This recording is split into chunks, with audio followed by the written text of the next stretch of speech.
Assalamualaikum warahmatullahi wabarakatuh. Waalaikumsalam warahmatullahi wabarakatuh. Tabik pun, Ya pun, sahabat Pojok Nusantara. Kali ini saya berada di dusun terpencil di Kabupaten Pringsewu yang bernama Dusun Jatirenggo, di lereng Bukit di lereng Bukit Tanjung Mas, Pekon atau Desa Waliojati, Kecamatan Pringsewu, Kabupaten Pringsewu.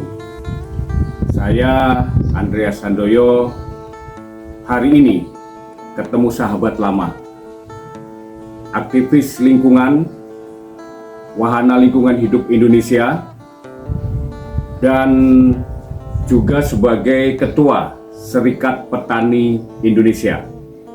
Nama lengkapnya adalah Mukhlasin, sarjana hukum, yang akrab sehari-hari dipanggil dengan Mbah Mulasin. Luar biasa bagaimana kemandirian, perjuangan Mbah Mulasin mensiarkan bagaimana mengelola lingkungan, bagaimana menjaga lingkungan, dan bagaimana kemandirian ekonomi dibangun dari sebuah lingkungan. Hari ini kita akan bercerita bagaimana pengalaman Mbah Mulasin yang pemilu kemarin sama dengan saya. Jadi kita masuk dalam organisasi baru nih, namanya paralegal. Ya, kalau paralegal dulu apa, Mbak? Kalau paralegal advokasi hukum ya. ya. Kalau di bidang hukum, tapi ini para caleg gagal. Luar biasa. Okay. Tapi itu merupakan motivasi kita, ya kan? Nah, hari ini kita akan ngobrol-ngobrol. Nanti mungkin akan memperkenalkan lebih jauh secara pribadi kapan tertarik di sebuah gerakan dan bagaimana bisa saat ini berada di dusun terpencil, yaitu sebuah dusun namanya Jatirenggo di lereng Bukit Tanjung Mas. Kita simak bersama-sama pengalaman dan sejarah yang mungkin ini juga bisa menjadi inspirasi bagi kaum muda. Salam rimba, Mbah. Masih ingat salam rimba? Salam lestari. Salam lestari, ya. Salam lestari. Mbah Mulasin, kenapa kok bisa dipanggil Mbah, dan cerita pengalaman banyak nih tentang aktivis gerakan selama ini yang malang melintang, demonya bukan hanya di Kabupaten Pringsewu, juga ke mana ibu kota ya. Dan yang luar biasa juga nanti kita akan mendengarkan pengalaman sampai dikirim ke mana?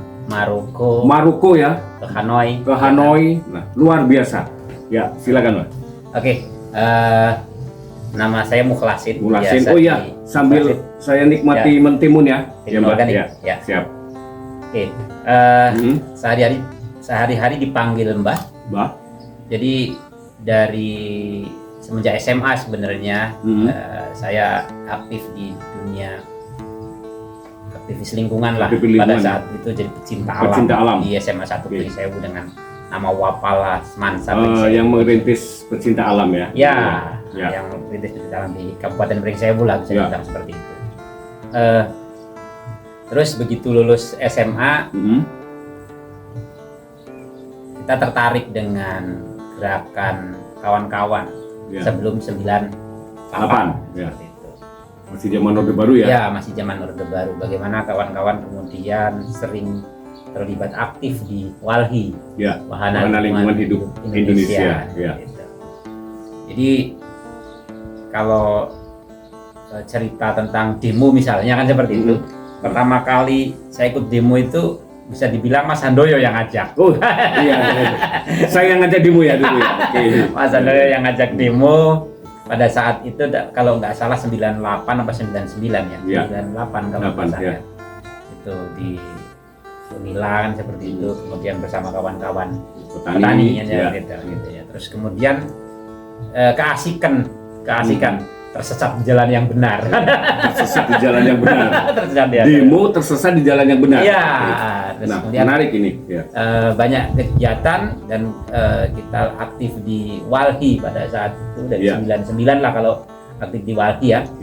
Pasca reformasi kan seperti itu. Banyak mengadvokasi kasus-kasus tanah di Lampung, terlibat di berbagai kegiatan, bahkan juga pendampingan masyarakat, terus melakukan proses pemetaan kerusakan hutan di Taman Nasional Bukit Barisan Selatan dan hampir seluruh Lampung lah pada saat itu. Jadi luar biasa kalau sebelum 98 terus kemudian 98 99 2000 itu masih ekstrim itu kalau kawan-kawan aktivis. Masih semangat ya. Dimana kita ngontrak pasti di situ ada orang baru yang ikut kontrak. Sambil menyoroti ya. Sambil menyoroti. Begitu. Jadi bersama kawan-kawan Walhi dulu kan seperti itu kita terlibat aktif. Tapi kemudian saya dan kawan-kawan termasuk Mas Handoyo kalau nggak salah lebih fokus ke petani yang seperti itu. Pada saat itu pendidikan guru petani ya. Ya, ke Serikat Petani. Serikat Petani Lampung pada saat itu. Sebelum ke Serikat Petani Indonesia ya. Sebelum ke Serikat Petani Indonesia. Jadi dari pada saat itu luar biasa lah diskusi-diskusi malam pendidikan dengan almarhum Mas Dedi ya di PPHI Dedi Mawardi Imam Ghazali yang seperti itu bersama-sama mereka Direktur Walhi Kuro Mas Surya Abdullah Mas Surya Abdullah kalau nggak salah waktu itu Direktur Walhi nasionalnya masih Emi Hafid Emi Hafid kalau Wajangan Kuro Kuro atau Mas Surya Abdullah itu. Jadi saya masih ingat sekali bagaimana pada saat kita membangun jati diri dan kemudian mendidik mendidik diri sendiri dengan kawan itu sampai diskusi sampai ke Repong Damar seperti itu sampai di lembah Lai itu masuk ke dalam Penangan Lai almarhum Pak Habib benar. Sampai dengan Lemong pesisir utara seperti Malaya dan sebagainya kayak gitu. Dan kalau nggak salah pada saat itu Mas Handoyo juga ada Mas Kara juga. Dan kita motoran ke sana. Benar seperti itu. Terus bagaimana pada saat itu saya tahu persis pada saat itu Mas Handoyo itu begitu gigih berjuang untuk lingkungan hidup dan seperti itu. Sampai bahkan bertempur dengan banyak orang yang illegal lodging kan seperti itu. Gitu. Dikejar-kejar para preman kayu. Preman kayu. Itu. Jadi luar biasa lah pada saat itu sampai kemudian menjelang 2000 kawan-kawan mulai terlibat dalam dunia politik kan seperti itu dan sampai masuk ke semua lini. Kan seperti itu.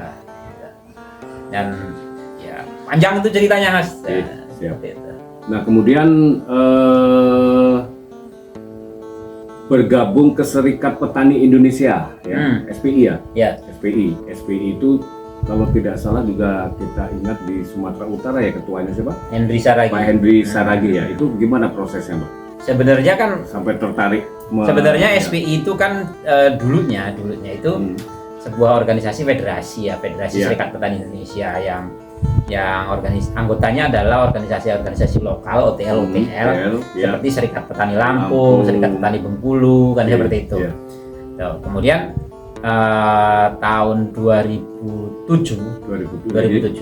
itu berubah menjadi sebuah organisasi unitaris yang namanya Serikat Petani Indonesia. Gitu. Jadi organisasi-organisasi yang tergabung pada saat itu di sebuah organisasi federatif kemudian bergabung menjadi sebuah organisasi yang unitaris. Kan, dan pada saat itu awalnya kita kan memang sebenarnya kalau waktu zaman SPL Serikat Petani Lampung kita sudah aktif di situ. Selain aktif di Walhi, kita juga aktif di Serikat Petani Lampung mengorganisir banyak petani di Padang Ratu Padang Ratu, Krui, Cukubala, Register Lampung Selatan, Register 19 dan sebagainya, sampai Lampung Barat dan gitu. Jadi terus perubahan itu karena memang tuntutan situasi kemudian mengharuskan terjadi perubahan nama organisasinya. Nah, yang ketertarikan kami seperti ini, Pak, kawan-kawan.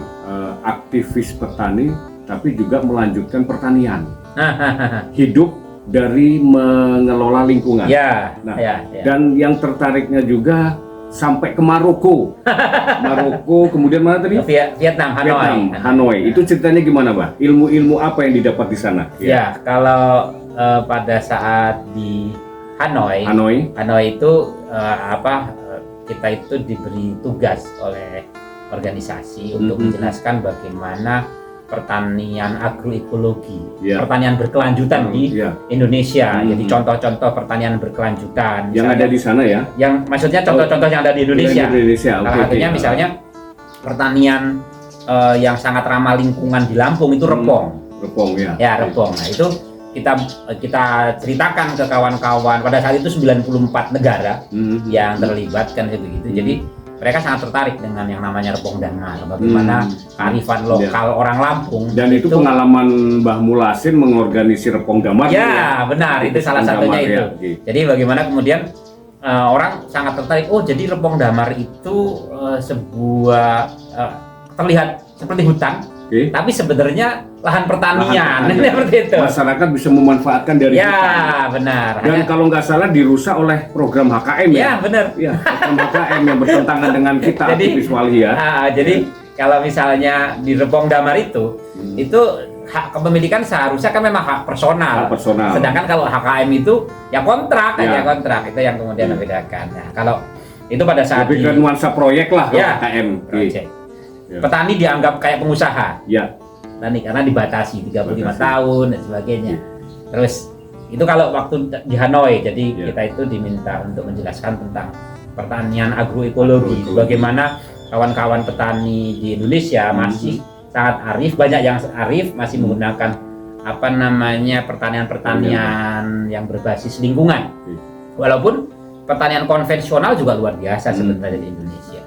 Terus kemudian kalau waktu di Maroko itu tentang perubahan iklim. Ya, COP 22 waktu itu. COP ya yang tentang sebuah konferensi internasional tentang perubahan iklim atau pemanasan global. Jadi kita di situ kalau di Maroko itu kita bicara tentang perubahan iklim. Jadi bagaimana peran serta kawan-kawan petani di Indonesia dalam hal ikut menjaga kelestarian lingkungan, yang seperti itu. Sebagai contohnya juga repong damar pada saat itu. Dimulai dari lingkungan ya. Ya, bagaimana kalau di pertaniannya di Lampung misalnya adalah repong damar, di beberapa provinsi lain hutan adat dan sebagainya. Terus kemudian kearifan lokal masyarakat memanfaatkan hutan sekitar. Ya, di situ saya baru tahu Mas bahwa ternyata petani di dunia pertanian, bukan petani, dunia petani itu salah satu penyumbang terbesar perubahan iklim, pemanasan global. Ternyata itu kenapa? Ternyata pemakaian racun, pestisida, terus pupuk kimia itu ternyata sangat berpengaruh terhadap ozon. Dan ingat gak waktu awal program KUT, satu-satunya yang menolak KUT dulu di Lampung Barat Barat, tanahnya subur kok mau dikasih proyek pupuk, bantuan pupuk jadi ternyata penggunaan pupuk dan racun kimia, pupuk kimia dan racun kimia itu menyebabkan terjadinya pemanasan global. Salah satu penyumbang pemanasan global karena zat-zat yang dikeluarkan itu bisa merusak lapisan ozon. Terus kemudian masuk tanah. Di pertanian packaging Mas. Packaging itu. Jadi itu ternyata limbah packaging pertanian itu jadi luar biasa. Misalnya roti itu sebenarnya kan hasil akhir dari produk pertanian, dari singkong dan sebagainya. Tapi packingnya pakai plastik. Banyak sekali semua packing pakai plastik. Akhirnya kemudian ikut juga melakukan menyumbang kerusakan lingkungan. Terus kemudian ide-ide pertanian global, Mas. Ide-ide pertanian global maksudnya begini. Orang berorientasi menanam sesuatu untuk diekspor, untuk dijual ke tempat yang lebih jauh. Ternyata ini juga menyumbang pemanasan global. Salah satunya rantai distribusinya, Mas. Diproduksi di Pringsewu, dijual ke Jakarta.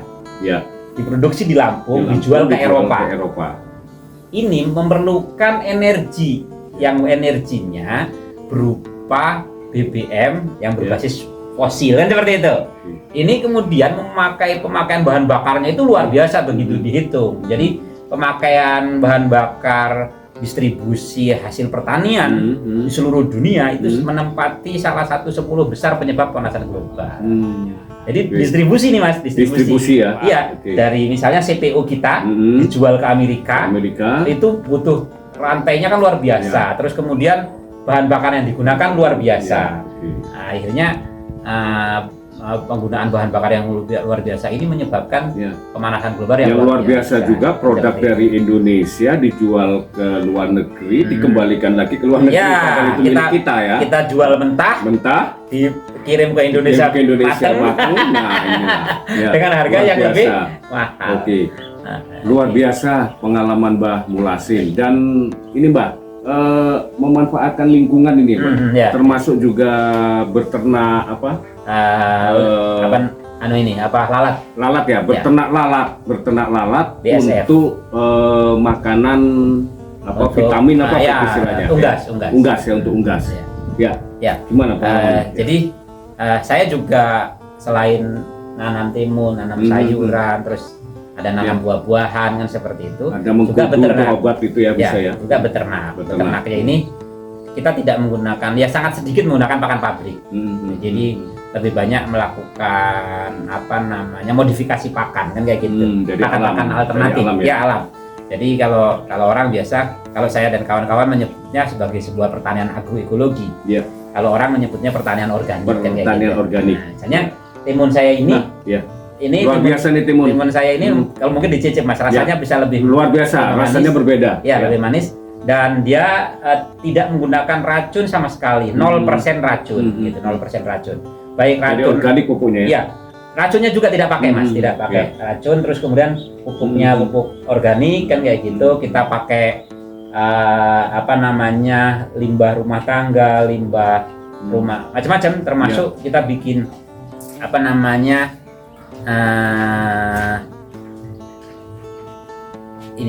dari limbah-limbah lele Mas. Kayak gitu. Jadi kita fermentasi. Terus kemudian dipakai untuk pupuknya kan kayak gitu. Jadi ya ada pupuk-pupuk yang sifatnya mikroba kan kayak gitu ya. Agen hayati namanya. Ada juga yang berupa nutrisi kan seperti itu. Nutrisi yang dibuat secara alami juga kan kayak gitu. Ya, demikian pengalaman seorang aktivis lingkungan dan aktivis petani yang juga seorang petani. Dan mungkin ada pesan-pesan terakhir nih untuk para generasi muda, bagaimana mempertahankan lingkungan dan terutama pemanasan global tadi ya. Jadi kalau pesan saya terutama untuk khalayak banyak ya. Pertama, pada saat membeli di pasar-pasar swalayan Mas, kurangi membeli menggunakan kantong kresek. Karena begitu sampean membawa satu kantong kresek ke rumah, maka sampean menyumbangkan satu limbah rumah sampean. Dan waktu itu pernah ada di toko-toko modern itu yang kampanye tentang itu, tapi sekarang nggak berlaku lagi tuh, kembali lagi kepada plastik. Terus kemudian kalau kita mau melawan Mas, jangan pergunakan produk-produk kimia, dan seperti itu di dunia pertanian. Kayak gitu. Jadi kalau saran saya, kalau kita mau bertani dan mendapatkan makanan yang sehat, cukup menggunakan apa yang ada di sekitar lingkungan kita. Maka kita akan memperoleh makanan yang sehat. Dan itu terbukti, tidak usah takut bagaimana lingkungan kita masih mengandung unsur-unsur organik yang luar biasa, tergantung pengelolaan. Terus kalau memungkinkan, tanamlah satu pohon setiap hari. Menarik itu. Tanamlah. Karena pohon itu menghasilkan oksigen yang luar biasa, menyerap karbon dioksida. Kalau bagi dia karbon dioksida itu vitamin. Kalau bagi kita itu racun. Tapi dia kemudian begitu menyerap karbon dioksida, dia akan mengeluarkan sesuatu yang luar biasa buat kita berupa oksigen. Jadi kalau memungkinkan, tanamlah pohon. Walaupun misalnya kalau tidak bisa satu buah 1 hari, 1 minggu. 1 minggu. Kalau tidak bisa 1 minggu, 1 bulan. Kalau tidak bisa lagi, minimal 1 tahun 1 kali lah kan ya gitu. Dan mudah-mudahan dengan konsep ini juga ada perhatian pemerintah ya. Ya. Jadi jangan hanya sekedar proyek Ya. tinggal ya kan. Kalau mau menghutankan Mas, ini kalau kita mau menghutankan, nggak perlu ada program reboisasi. Tinggal ini saja pasti jadi hutan. Iya. Tinggal pendampingan. Iya. Kalau sesuatu, kalau tidak percaya, tinggalin Pringsewu orang, pasti 2 tahun aja sudah jadi hutan semuanya kan kayak gitu. Demikian, semoga inspirasi dan inovasi ini memunculkan para aktivis-aktivis baru yang peduli dengan lingkungan. Sampai jumpa di lain kesempatan dan jangan lupa Pojok Nusantara. Wassalamualaikum Pojok Nusantara ya. Warahmatullahi wabarakatuh. Waalaikumsalam warahmatullahi wabarakatuh. Merdeka. Salam lestari. Salam lestari. Salah satu budidaya timun organik memanfaatkan pekarangan yang dilakukan oleh aktivis Walhi yang juga sebagai